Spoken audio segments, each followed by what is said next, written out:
ফিলিস্তিনিদের ওপর হামলার প্রতিবাদে বাংলাদেশের রাজধানী ঢাকায় আয়োজিত মার্চ ফর গাজা কর্মসূচিতে লাখ লাখ মানুষ অংশ নিয়েছেন। বাংলাদেশিদের এই বিক্ষোভের খবর প্রকাশ করেছে বার্তা সংস্থা এপি।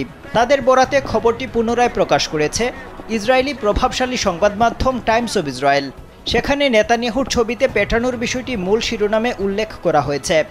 যদিও এপির শিরোনামে এই বিষয়টি নেই, তারা শিরোনাম করেছে বাংলাদেশের রাজধানীতে ইসরায়েলের বিরুদ্ধে প্রায় 1 লাখ মানুষের র্যালি। অপরদিকে টাইমস অব ইসরায়েল একই খবরের শিরোনাম করেছে বাংলাদেশে প্রায় 1 লাখ মানুষের গাজা যুদ্ধের বিরুদ্ধে প্রতিবাদ, পিটিয়েছে নেতানিয়াহু ও তার মিত্রদের ছবি।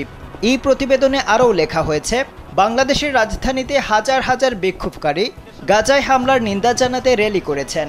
ঢাকা বিশ্ববিদ্যালয় এলাকার সোহরাওয়ার্দী পার্কে প্রায় 1 লাখ বিক্ষোভকারী জড়ো হয়েছিলেন।